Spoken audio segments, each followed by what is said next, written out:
साधना क्षेत्र वास्तव में बड़ा विचित्र एवं बड़ा विकट है और उससे भी विकट है इनकी विधियां और इस क्षेत्र में प्रयोग होने वाले रहस्यमय अनुभव।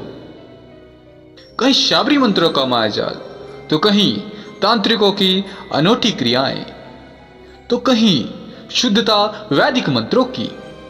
सर्वस्व विचित्र ही है और इस विचित्र सागर से निकाल कर लाया हूं एक विचित्र मोती मैं आपके लिए।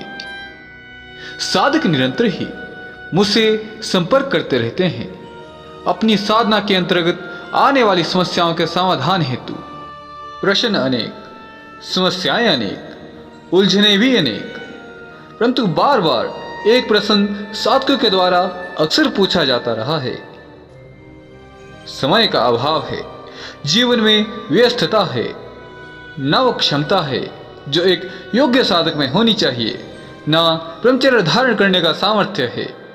तो आखिर ये कैसे संभव हो कि हम विशिष्ट से विशिष्ट सिद्धियों को भी हासिल करें, अपना जीवन भी सफल बनाएं साधना के गुप्त प्रयोगों के माध्यम से।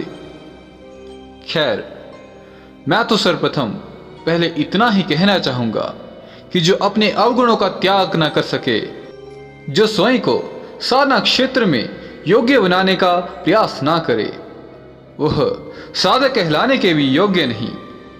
अवगुणों को त्यागने में कुछ न कुछ कष्ट और परिश्रम तो अवश्य ही करना पड़ता है, परंतु फिर भी ऐसे जातक जो पूर्ण रूप से जकड़ चुके हैं अपने क्रूर विकारों में और उन्हें छोड़ने का सामर्थ्य नहीं रख पा रहे हैं, उनके लिए मैं अवश्य एक विशेष साधना लेकर आया हूं।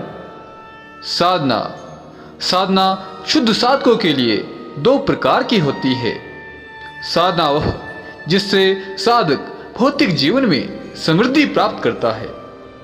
यह समृद्धि है हृदय के विचारों की, अथाह संपत्ति की। यह समृद्धि है श्रेष्ठ ज्ञान की। जबकि दूसरी साधना से साधक प्राप्त करता है आध्यात्मिक समृद्धि, योग माया समृद्धि, आत्मा की परमात्मा में विलीन होने की समृद्धि, नित्य परमात्मा में तन्मय रहने का सामर्थ्य प्राप्त होने की समृद्धि। ये दोनों कार्य संभव हैं आज प्रदत्त की जाने वाली विद्या में। परंतु यदि आप काम ना करें तांत्रिक सिद्धियों की भांति शक्ति सामर्थ्य होने की, जैसे तंत्र विद्या की शक्ति के माध्यम से दूसरों के मन की बात जांचना, उनके भूत भविष्य एवं वर्तमान के रहस्य खोलना, तो यह संभव नहीं। आप इस विद्या के माध्यम से भौतिक एवं आध्यात्मिक दोनों प्रकार की समृद्धियां प्राप्त कर सकते हैं जो मैंने पूर्व में कही हैं। मैं इस विद्या का प्रयोग साधकों के हित में बारंबार करवा चुका हूं और परिणाम हर बार 100% रहे हैं। शंका की कोई गुंजाइश नहीं, बशर्ते आपके हृदय में परमात्मा के प्रति प्रेम अवश्य होना चाहिए और पूर्ण विश्वास ही, तभी यह पूर्ण रूप से कार्य करती है। ध्यान रहे, अपने इष्ट पर पूर्ण समर्पण एवं अगाध श्रद्धा और स्वयं पर पूर्ण विश्वास ही आपकी सफलता की कुंजी है। कुछ ही समय शेष है, सूर्य उत्तरायण होने वाला है। उत्तरायण होते ही किसी भी कृष्ण पक्ष की चतुर्दशी अथवा महाशिवरात्रि से इस विद्या का अनुसरण करना शुरू कर दें। साधक एक विशेष भूल अवश्य करते हैं जो इस क्षेत्र में जुड़े हुए हैं। साधना के वस्त्र एवं नित्य प्रयोग किए जाने वाले वस्त्र एक ना हो। इस विद्या में साधक श्वेत वस्त्र या धोती का प्रयोग करे। आपका आसन भी श्वेत वर्ण का होना चाहिए। अब आपके हाथ में गंगा जल लेकर संकल्प करें। अपनी शुद्ध भाषा में शुद्ध विचारों के साथ परमात्मा के समक्ष अपनी समस्या कह दें और कहें कि इस समस्या के समाधान हेतु या समृद्धि धन ज्ञान की प्राप्ति हेतु मैं आपकी यह साधना करने जा रहा हूं उक्त समय तक। संस्कृत में संकल्प लेने की आवश्यकता नहीं, यदि योग्य हैं तो अवश्य ले सकते हैं। इसका प्रयोग आपको कम से कम 5 मास तक करना है। इसमें साधना की भांति आपको लंबे समय तक नहीं बैठना पड़ेगा। बस मात्र आपको प्रतिदिन शिवलिंग के समक्ष 54 या 108 बेलपत्रों पर घी, शहद, खीर या चंदन का लेप लगाकर तन्मय होकर शिवजी पर अर्पण करना है। ध्यान रहे इन चारों वस्तुओं में से किसी एक का ही प्रयोग करें।